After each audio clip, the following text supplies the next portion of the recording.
with Billy in Moulton, Arkansas. Billy, welcome. What's on your mind? Bryan, how you doing? I'm doing good. How are you? I have a question. Yes. Predicated with a statement.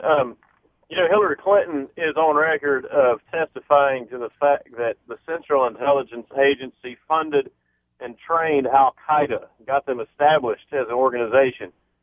And she's very vocal about that, at least in the mid-'90s she was. ISIL and ISIS and all this is nothing more than rehashed Al-Qaeda.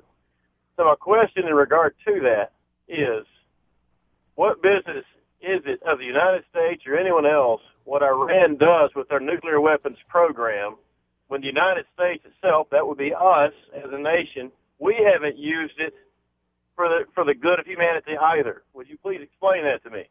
Well, now, when you say that we have not used it for the good of humanity, I'm not sure what you mean. Well, even during World War II, when we deployed the atomic bomb, there predominantly what was destroyed were cities, that is, innocent civilians. It was not Japanese military. Do you know why we dropped the bomb on Japan? Does it justify the killing of innocent civilians? In other words, but do you know why we dropped the bomb on Japan? I had to do it twice. Well, we have the historical reasons and we have the behind-the-scenes reasons. So, neither one of those can be proven talking on the radio. It's just that we as Christians are always talking about the Muslims, how they're the most wicked thing in the world, seemingly, and they do have a terrible religion. I'm not demeaning that. It's that I don't see how the American Family Association crawls in bed with Roman Catholicism, which is one of the bloodiest religions on earth, has been historically, and then attacks Islam as it does. Well, Billy, let's talk about what happened in Japan. Let's try to stay focused on that here for a second, because you were right. These were innocent civilians whose lives were taken by these nuclear bombs. However, these bombs were not dropped without cause. Now, if you just go over there and drop a bomb on the Japanese people without any warning, without any provocation, without any reason, without any cause, yeah, that's just plain cold-blooded murder. But remember, we got into the war because that's what Japan did to us. They attacked us on Pearl Harbor. We hadn't done anything to provoke them. We hadn't attacked them. We hadn't harmed them in any way. We're sleeping peacefully in our beds December 7th, and they attack. So ultimately, the dropping of those nuclear weapons was in response to what happened in December 7, 1941. So the dropping of the nuclear weapons was not without provocation. And the thing you got to understand is, there were a lot of lives that were lost. I think 80,000 lives were lost. They were all civilians, or the vast majority of them were civilians. But the culpability for that, the moral blame for every one of those deaths does not rest with the United States. It rests with the Japanese government.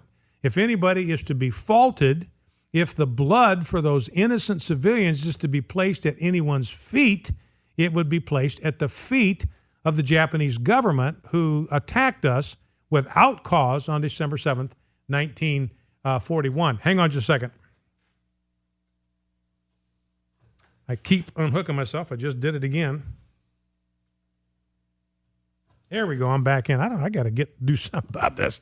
I unhook myself every program. And the other thing, Billy, about this is that we knew from taking the islands in the Pacific, we knew that the Japanese soldiers would fight to the last man. They would never quit. They would never surrender. They would never give up. They were going to have to be killed to the last man. Remember, we had that guy came out of the jungles in the Philippines in 1972. He still hadn't surrendered, 1972. So they began to calculate, what is it going to cost if we have to invade the Japanese mainland? Because that was going to be the only way they were going to be defeated. We were going to have to invade the Japanese mainland and go door to door and house to house and city to city if necessary. And when they started calculating the number of American soldiers who were going to die doing that, the number of Japanese soldiers who were going to die doing that, and the number of Japanese civilians who would be killed in that invasion, they realized, look, we are actually saving lives by dropping these nuclear weapons. So the reality, and that's the only thing that brought Japan to surrender. Remember, it had to be done twice. First time we dropped a bomb, they didn't surrender. So we had to do it a second time to let them know that we meant business and we would drop another one if we had to. That's finally what got them to surrender. So the point, Billy, is that the dropping of those nuclear weapons was not without cause. The blood of those innocent lives does not rest on the United States. It rests on the Japanese government.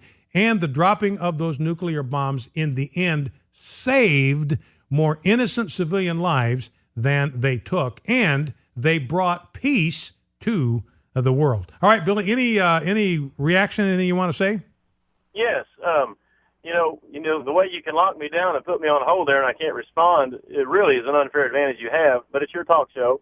Well, yeah, Billy, But let me hold it. Don't mind. Hold it. The last thing you said, Billy, that is the key takeaway. It's my talk show. Thank you for recognizing that. Go ahead. Okay, may I finish my point? All yours, baby. Thank you very much. You talked about the moral culpability of the Japanese and how it was essentially they brought it on themselves. Ron Paul talked much, and you guys really did him a disservice during the last elections, and now you've got the Republicans doing what they're doing. We tried to tell you it would be this way, but you ignored it. But the moral culpability, I would say, rests on the United States. The way that we do the Middle East, the things that we do in the Middle East, we're suffering blowback from that. We bring that on ourselves as a country, and I think you bring shame to the name of Jesus Christ, the way that you go around saying we must destroy Islam. And you can say, well, I don't say we must destroy Islam, but that's the theme of what you're about. And I think you ignoring that point about Roman Catholicism, I think that's a telltale sign of what you're really about. I don't think you're about the truth, Bryan. I think you're really hiding more than you're letting on. And that's an accusation I make of the radio, but all right, Billy, listen, I got to let you go because we are out of time. I honestly have no idea what the connection between Roman Catholicism and your point is. But I think we need to recognize this is what Bibi Netanyahu was saying. Look, and again, the strategy that we may employ could be different. People can have different ideas about the strategy that we ought to employ to deal with the threat from Islam.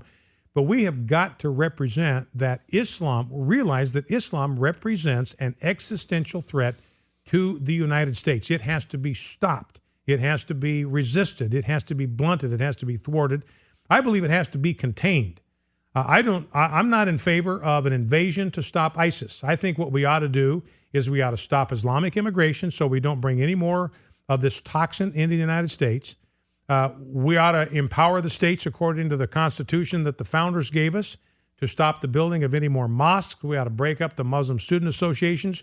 We ought to surveil every mosque. We ought to surveil every Muslim community.